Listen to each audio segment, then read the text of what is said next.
You are now muted. Okay, thank you. We are live. Welcome everybody. This is Juan Mendez. I am a computer programmer from Sevilla, Spain. I have the honor to present today Giselle Jhunjhnuwala and Charlie Koch. I hope I say it correctly. And they will present a talk titled Gamifying Education, the Libre Way. And this will be presented by Giselle and Charlie. Giselle is an artist and self-taught programmer, also an Outreachy alumna. And their work uses exclusively free software and explores the intersections of art, science, and technology. And their professional experience has taken them back and forth between the United States and China, giving them a unique perspective on art and technology at home and abroad. On the other hand, Charlie is a digital creative who champions the confluence of technology and art, and he loves showing others how to do the same. And in this talk, Giselle and Charlie will talk about how gamification can enhance learning and how they have combined this concept with free software to create and modify their own game. We will also learn how we can apply this work to empower educators and students to gamify their own interests. Well, now it is your turn.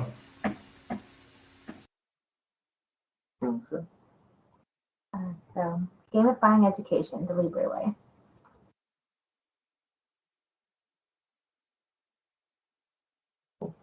The slideshow not going? 1 second.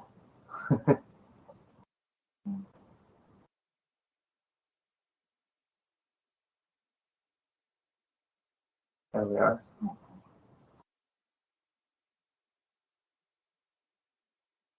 So today we wanted to talk to you about gamifying education the Libre way. So the ways that we want to do that is first we want to talk about what is gamification. And then we'll go into the Philemon project, which is a game that encourages sharing and modification of the game. And then we'll talk about Philo Western PA Edition, which is a special variant of it that we made from the original Philemon game. And then we'll talk about DocGen, which is a software that we use to create that variant. And then we're going to wrap it all up with education and how this all ties back to how the processes that we used and how those can be used for any educational goal. And then we'll have time for some questions at the end. So what is gamification?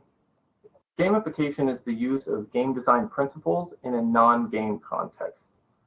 It's all about motivation and forming habits. So we're trying to get people to engage in activities that they normally may not have thought about, or they may not have some initial motivation to do.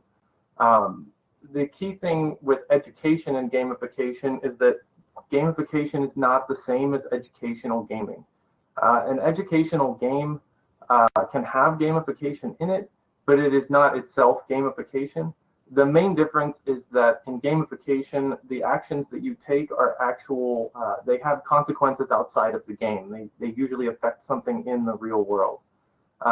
Whereas when you do something inside an educational game, it's really just for that game and nothing else. A good example of this is Data Dealer, which is an educational game about surveillance capitalism and how companies use your private information to make money. Now, it's a fantastic educational game, but everything that you do in that game only affects the game itself. There's no real-world consequences for anything that you do within the game. What we want to try to demonstrate in the next few slides is show how gamification is different from educational gaming and the ways that things are gamified. And we'll look at that through 3 examples. We'll see with various fitness apps, how they encourage people to form healthy habits and how to form workout routines.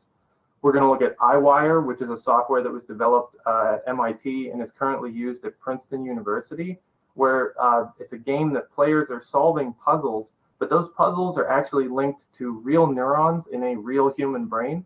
So when the players are playing the game, they're actually assisting the research of researchers at Princeton University. And then we'll look at Habitica, which is a web app, free and open source, that transforms your to-do list into an epic RPG. So one of the main ways that gamification motivates people is through rewards. And rewards are typically extrinsic, meaning they come from outside of the person and they are given to you. We see this a lot with fitness apps. They give you badges and trophies for doing certain goals and doing certain fitness things. And with iWire, the main goal of it is to earn points. So as you solve the puzzle, and the quicker and more efficiently you solve the puzzle, the more points you get. And you can also earn ranks and place on leaderboards. And with Habitica, since that's based on sort of the concept of like a RPG character progression, the main way that your tasks affect things is you earn items and you'll unlock new quests and things like that.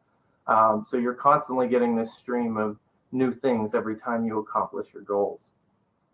One of the other ways that is popular with gamifying a concept is to create a narrative around that concept. And this is kind of a mix of extrinsic and intrinsic motivation. The story itself comes from outside, but it's really the player's curiosity and their need to want to know more about the subject that moves it forward. So it's a little bit of a mix of both. We see with Habitica, because it's based on an RPG idea, character progression and story are very important. And using your to-do list to actually make your character stronger and change their stats and change how they look, that's a big part of that whole game and application. And iWire actually has different characters that they've created, and they have storylines that they follow. So they'll have different events during the year where players can unravel certain mysteries and solve certain puzzles that will unlock more of that storyline. Another common way that gamification is done is through different social measures. So we see this with fitness apps. They share, people can share their data and their accomplishments either through social media or even within the app itself. If they have friends who use the app, they can show off their goals and their progress and everything like that. Habitica, going along with this RPG idea, is that you can actually party and you can have to-do lists that are for a group. And so you're all working together to accomplish these goals. And then those goals get mapped onto actual things that, not only things that happen in the game, but these are real tasks that you're accomplishing. And then iWire has different competition events that they'll do. And that's where you can sign up on a team and you're actually working together with other people to accomplish a goal in a certain amount of time or map a certain number of points or something like that. So there's a lot of not just playing by yourself, but playing with others and learning more about the process of playing the game. So next, Giselle's going to go ahead and talk about the Philemon project. So what is the Philemon project? Well, according to the website, Philemon game began as a reaction to the following nugget of information. Kids know more about Pokemon creatures than they do about real creatures. Philo is an exercise in crowdsourcing, open access, and open game development to create a trading card game that makes use of the wonderful, complex, and inspiring things that inform our notion of biodiversity. With the game mechanics under a Creative Commons Attribution Share Alike license, I wondered how much like free and open source development it would be to make a variant. It was started in 2010 by David Eng with the hope that different communities will attempt to create their own card decks in response to a specific problem and that is dependent on their localized needs and contexts. There are 26 decks on the website since 2012, and some examples of these decks and remixes of the game include the West Coast Marine Biology deck, which is created by high school students and introduces a new game mechanic regarding water depth. Filejinos in Colombia, which is a deck with species localized to Colombia. A first grade classroom in Vancouver, which made an expansion deck for another deck that was Vancouver based. Women in Health Research, which looks at the challenges of gender inequality. the Genetic Society of America deck, which looks at the process of genetic research,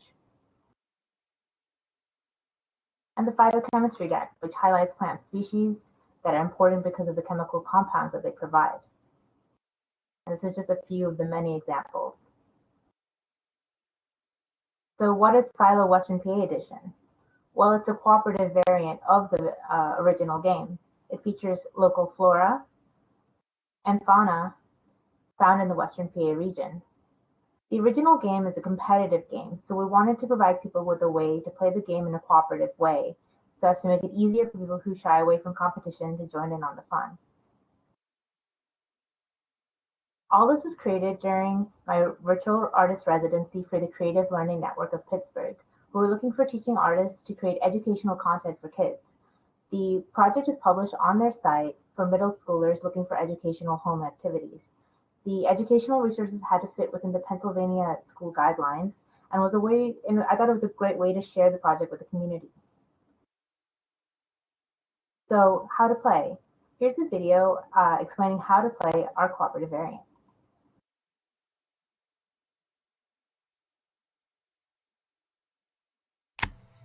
2 to 4 players will work together to build a functioning ecosystem, which will change and evolve as the game progresses. The more varied and robust your ecosystem, the more points you earn. Players will also face threats to their ecosystem diversity, like heat waves, water pollution, and other negative events linked to human-created climate change. At the end of the game, players tally up the scores and compare it to the score chart to see how effective their ecosystem is. Species cards contain all the creatures in the game. Each species has a common name, the everyday name for the species, a Latin name, what scientists call them, and a classification. This is how organism is scientifically categorized. Species also have a diet, what the organism eats, a scale, which shows the relative size of the species, and a point value. This is how many points a species is worth in the game. In addition, species have a terrain, this is the place or places they can live, a climate, which is a preferred long-term average weather of an area, and a description, which explains how the species may be played, any special rules, and fun facts. Credits can be found in the lower left of the image in order to let people know who took the picture. And finally, licensing, or the legal stuff. We use these licenses, which means that anybody can share, copy, or distribute the cards so long as credit goes to the artist, with the exception of public domain images, which do not require attribution.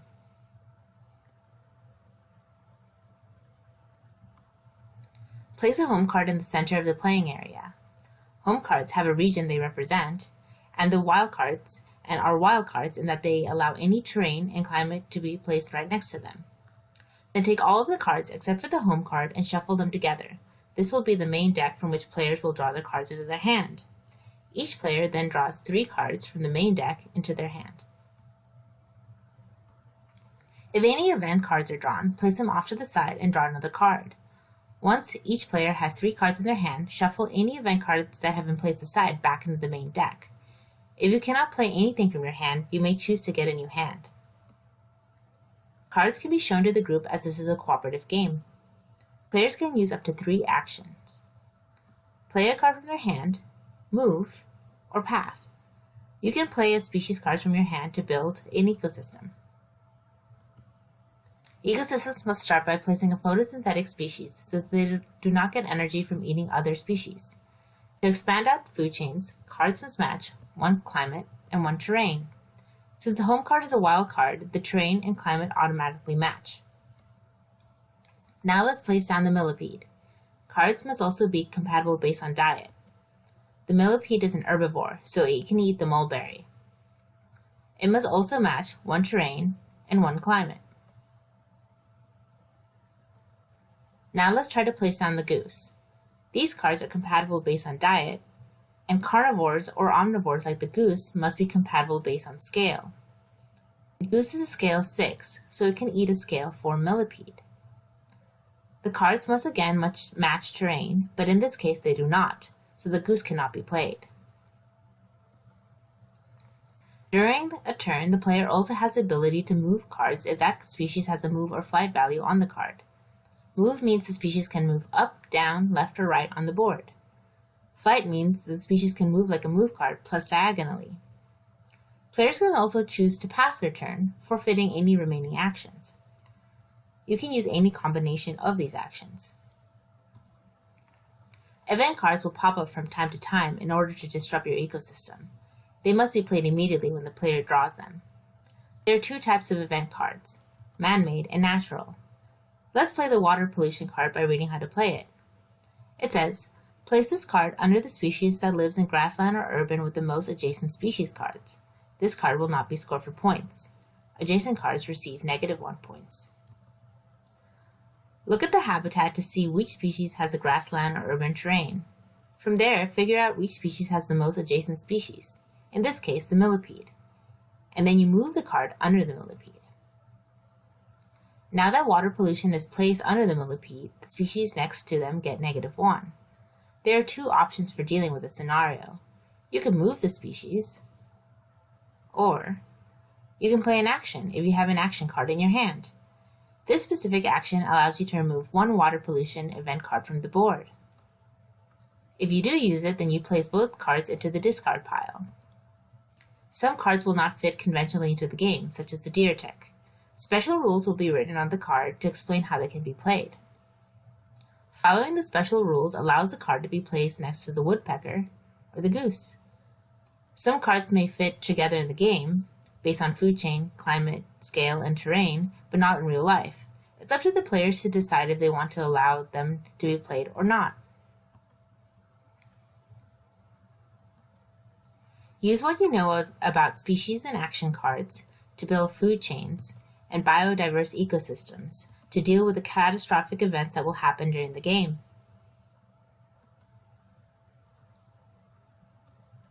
When the last card is drawn from the main deck, the player plays their turn and the game officially ends. Tally up the points and see how you did. Can you build a sustainable or even flourishing ecosystem? Thanks for watching and enjoy playing Philo Western PA Edition.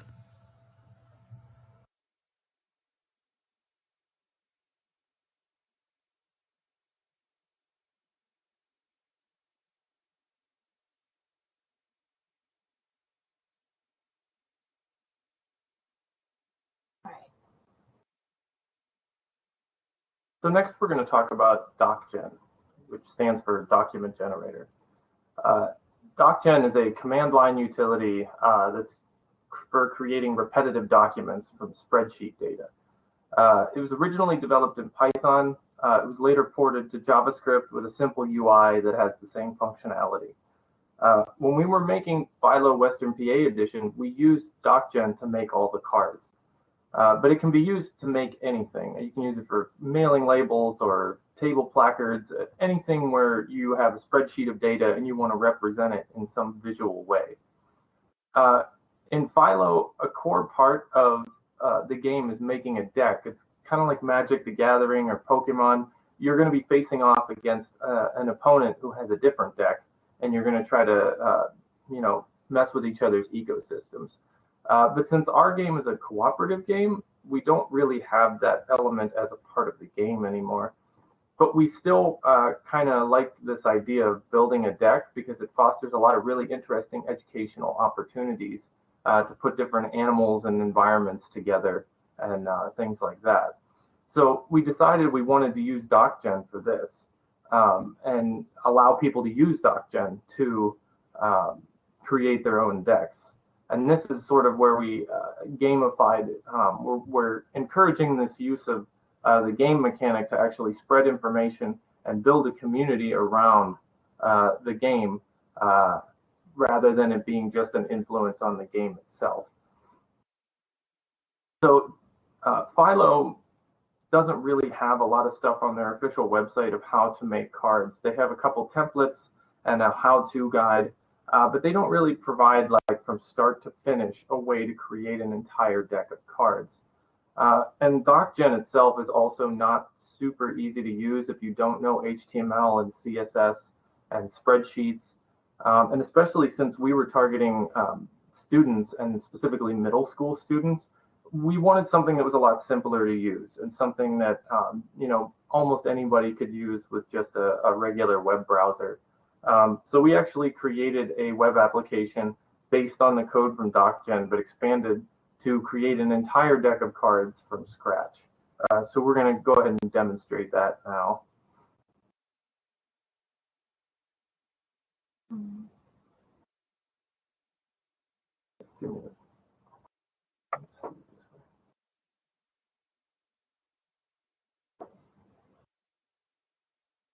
So we have here the Philo card generator. So this is what it looks like when you first open it up. We have a bunch of things at the top here. There's export. So once you've created some cards, you can export those cards as either JSON or CSV, and you can edit those files directly or just save them to use later. Obviously, that's used in conjunction with the import. So you can save several different decks as different files and then import them to work on them later. We also have the sample data here. So we'll go ahead and import. This is all the cards from Philo Western PA edition.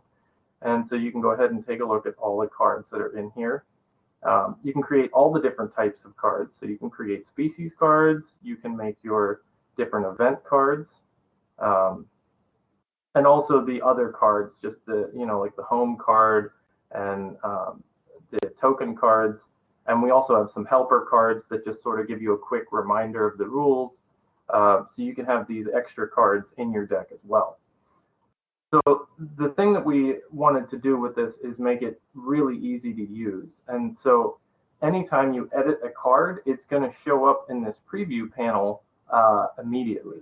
So if we wanted to go ahead and create a new card, we can go ahead and click the plus button. That gives us a blank card to work with, and we can start entering in some data on here, and then we'll actually show up on the card immediately. So you can see the changes in your card as you do them. So I'm going to go ahead and fill in some data here. And so this interface makes it super easy to put these cards together. And we've actually been talking to David Eng, the creator of the original Philemon project. And he was very interested in us working with him, and we are going to begin working with him on adding this to the official Philo website so that anyone will be able to use this tool. I mean, they already can, but it's available through the artist residency from the Creative Learning Network of Pittsburgh, whereas we're going to be working on a version that's a little more generic and maybe get wider exposure through the Philo website instead. So you can see here we can add, some details about the mouse. If there's any special rules we need to note about the mouse, we can do that. And then we go ahead and save it here, and it's going to add that to our list of cards. So if we go all the way to the bottom, there's our house mouse card in the list of cards. And then when we're done and we want to create a deck, we can go ahead and hit print. And then we can choose which cards we want to print out, how we want to print them. And then when you do that, it's going to open up a new window with all of the cards that were created. And we can actually check all the way at the bottom here, should be our mouse card that we just made. Yep, and there it is right there. So you can kind of see this gives a really easy way to compile a deck and print it out and get right into playing the game without very much effort.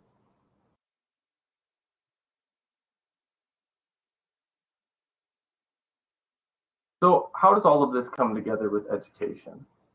Well, we've already discussed that gamification creates meaningful experiences that extend outside of the game. One professor, Dr. Scott Nicholson, who's a professor of game design and development at Wilfrid Laurier University, said that gamification for long-term behavior change is best done with intrinsic rewards rather than extrinsic ones. According to Deci and Ryan's self-determination theory, there are three things that are connected with intrinsic motivation: mastery, autonomy, and relatedness. So as we see with extrinsic rewards, one of the main problems with using exclusively extrinsic rewards in gamification is that you need a constant stream of rewards. You need something for people to keep coming back to earn or to get or anything like that. And this can actually decrease their internal motivation to play because they're just getting this constant stream. Extrinsic rewards can also be kind of abusive. We see this with things like gambling mechanics. This is even poured over into mainstream video games. Gambling mechanics encourage addiction and get people to spend money and spend time on things that they don't really care about. But because of the reward system that's in place, it gets them to do these things. We've also seen social credit systems, which China actually has one where doing certain things and posting things on social media and things like that, it's almost like a Black Mirror episode. You can earn social credit, which actually makes it easier for things like applying for loans or like applying for certain government programs and things. So it almost becomes like this really nefarious form of control where you get people to do things and you give them something in return for it. And then we also see there's a lot of studies about even in education where giving grades and ranks actually demotivates people. And, you can even see it in some competitive video games where someone who really enjoys the game all of a sudden doesn't like playing it anymore because they're playing a ranked mode where they just get put at the bottom all the time and they just stop doing it because it demotivates them. So we see that these extrinsic rewards don't really get us the long-term benefits that we want to see from gamification. And that's where Dr. Scott Nicholson's work comes in. He did a paper about gamification, and he made a framework based on the ideas of mastery, autonomy, and relatedness. And for more information, we will cite that paper at the end of the presentation. So Philo, the Philomon project, and our variant as well, encourages creation and modification of the game as a core part of it. And you can see these three precepts here. Mastery would be just being good at the game, being able to play it well, being able to design it well, all these sorts of things, being able to understand the systems of the game and the content of the game is the mastery of it. And then you see with autonomy is the sharing and the modification, the ability to take this game and make it whatever you want it to be. It could have different animals or plants, or even with the women in research where it's about a completely different topic, where it's about discrimination in the workplace. Excuse me.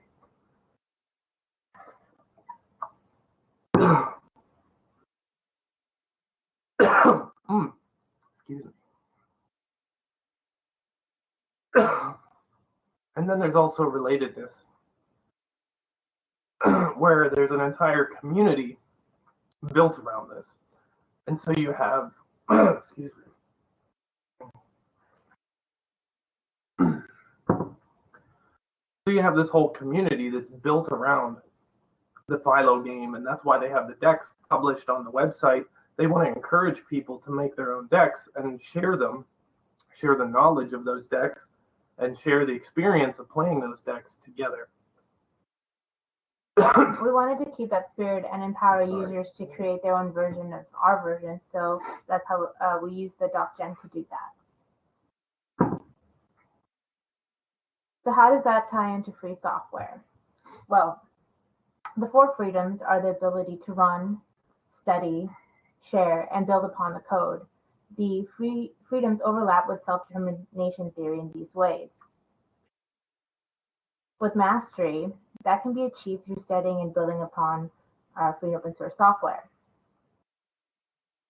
With autonomy, well, free and open source software is basically all about autonomy, so the 4 freedoms fit in with this idea. And with relatedness, the ability to share and build upon the code is an act that can create and build community.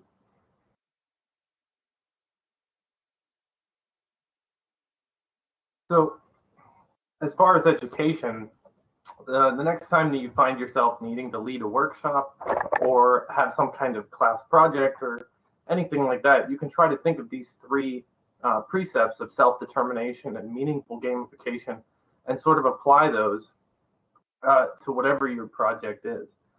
You can look at mastery as creation in public, right? And we see this with both software and anything really. If you create something that's going to go out in public and everyone is going to see it, you're more motivated to make it really good and to show your competency, because you're going to be judged on that and it's going to be used by other people. So it better be correct. It better do or explain things the way that it's supposed to. Autonomy, you want to try and encourage a curriculum that allows sharing and collaboration, and the freedom to sort of take the project in any direction you want. With some education, it's just sort of a linear path from, we're going to go from this subject to this subject to this subject. And it's been shown in a lot of studies that that doesn't really do anything. A lot of times students become disinterested because they're not allowed to explore the topic at their own pace and with their own interests incorporated into it. And then if you can incorporate relatedness, not only in the project itself through group work and collaboration, but also extending out to communities that already exist in the subject matter, or even fostering maybe a community.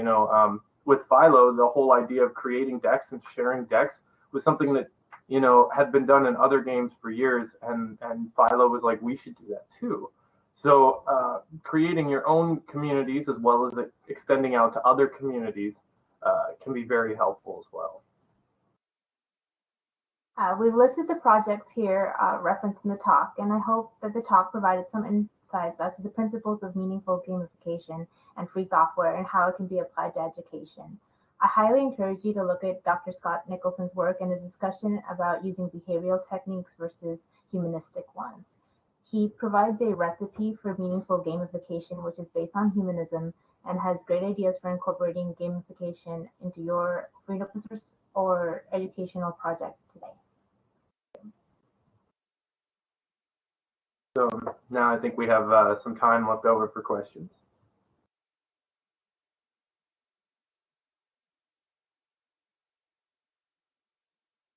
Hello, yeah. The IRC channel was quite active and we have several questions. I will go through them in order.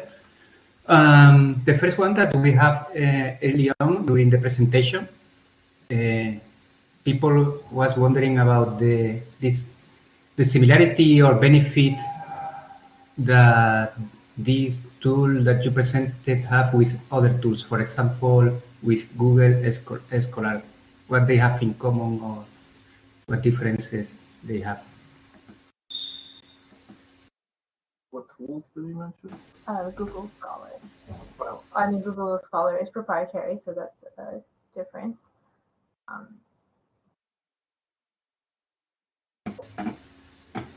Yes, I understand they have a different approach. Thank you. If you have any more questions, feel free to ask. And the other one is what type of students are using this tool currently? I guess they are wondering about the age of the students, for example. Middle school, so around 10, 11, 12, 13 range. Okay, thank you. Some people asked about, sorry? Just saying, it's also a resource for teachers as well. That's sort of what when we've been discussing with David Eng, is he wants more resources for teachers to be able to use Philo to teach not only about ecology, but all kinds of things. And so he's really interested in us working with him to create a tool for teachers to create their own decks. Okay, thanks. One question, this comes from Joseph Smooth Penguin, and the question is, how did kids react to Philo? Usually kids are really excited when they make their own decks, we noticed, and so like the fancier the deck and then the ability to choose what species are there, the kids get attached to certain species, and I think that's what kind of draws them in the beginning, because they're like, oh, this is such a cute animal, like I want to keep this alive in the ecosystem. And also if it's either a deck based on an area that they live in, or if it's a deck that they themselves have made. They really like when they can see animals and plants that they recognize, that they're like, oh, I've seen that before. That's in my backyard. Like that's really cool, and they love that kind of stuff. So yes, sounds cool. We have another questions, or well, a set of questions by Omsai. His number one question was, do you know the approximate effort in hours that students take to create their own desks? How many iterations did they go through? That's dependent on the teacher in the classroom, just the size of it. I've heard that teachers will, assign the students to make one card, and then the whole class comes together, submits their one card, and they make a deck that way.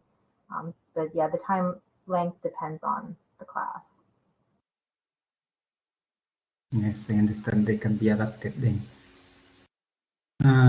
The question number 2 by Omsai was, it looks like the game is designed for in-person play.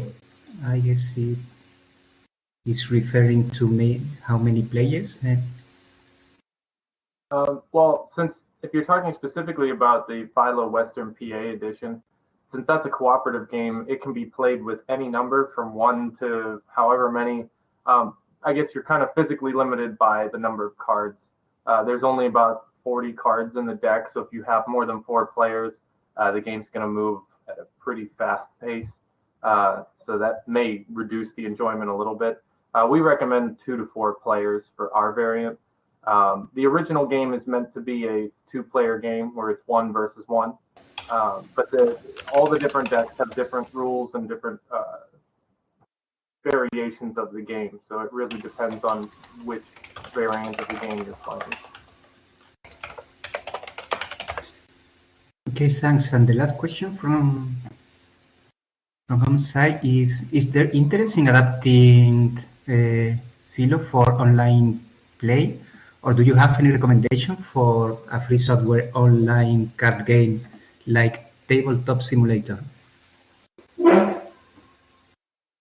I guess that's an interesting question. I know that the idea of sharing the decks and all of that was definitely meant to be an in-person thing, but I'm not sure. I know, like you mentioned with Tabletop Simulator, that's definitely a very easy way to do it because Tabletop Simulator is literally a 1-to-1 correlation with a physical game.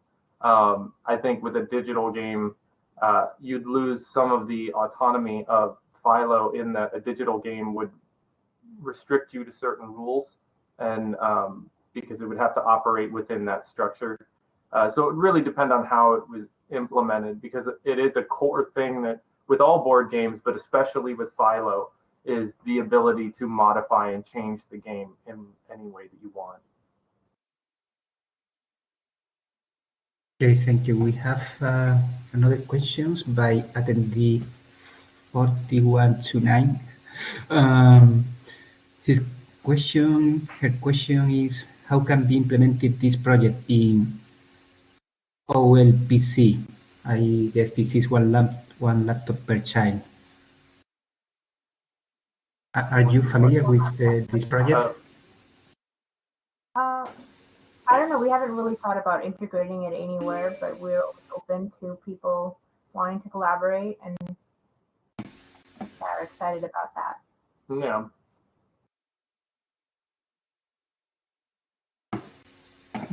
I am looking for the last questions. Some people are asking about the principles that you mentioned about mastery, autonomy, and resources.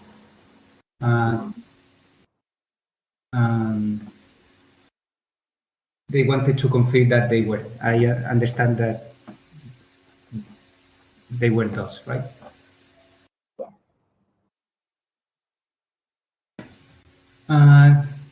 We have another question now. They say, do the speakers have suggestions on how one could use gamification for adult education? He gives an example like privacy workshops. I would refer back to that recipe for meaningful gamification and Scott Nicholson's work. He goes through at length for how to incorporate that, again, humanistic point of view with gamification, and it really depends on their specific needs. So it's hard to give a general, you know, advice without really understanding it. But yeah, read the paper. It's really excellent, and I think it really stirs up some ideas. Okay, thank you. We have like 2 or 3 minutes more for questions, so please keep them coming. In the meanwhile, I may have another questions. It is more taking into account, maybe this is a more broad question. And personally, I am interested in an original case of gamification that you have found. What is the most original case that you have found, or you found it different from other approaches? This is a more broad question. Rephrase that question. What do you mean by original? Yes, in general, in your experience, when you have found examples of gamification, did you find some original approach that you noticed that it was, hey, this is different from what other people is doing? I mean, I think this, again, meaningful gamification is, I guess, a different way of looking at gamification, because usually when you see gamification out in the wild, it falls back onto extrinsic rewards, which is, the badges, grades, and all of these other external things. So when we came across this idea, and then we were thinking about free or open source software, we were like, hey, it actually like fits in with a lot of the values, and we started making those connections as we discussed in this talk, and that's why we kind of wanted to build out DocGen to maybe gamify the making of Philo, and we were thinking of more ideas for expanding DocGen so that it gives people more internal motivation to continue creating cards and learning about the environment, and therefore caring about the environment. I think the example that Dr. Nicholson gives is a science museum, and how most museums have a pretty strict no touch policy, right? Whereas science museums, that's typically not the case. They want you to interact with all of the exhibits and get your hands dirty, so to speak. And he sort of related that to gamification. The gamification is the meaningful gamification is that sort of idea of, you want people to not just engage with it on a surface level. You want them to actually take the subject and make it a part of their own internal motivation, so that they will continue to explore and interact with that subject even after the gamification has disappeared. Okay, I think we have like 30 seconds left, so I invite everybody to continue the discussion on the IRC, on any other channel that LibrePlanet has. I want to thank you, Giselle and Charlie, and all the attendants for the questions. It was a very interesting topic. I hope to contact you soon about and know more about Philo and all the work you presented. Thank you. Thank you.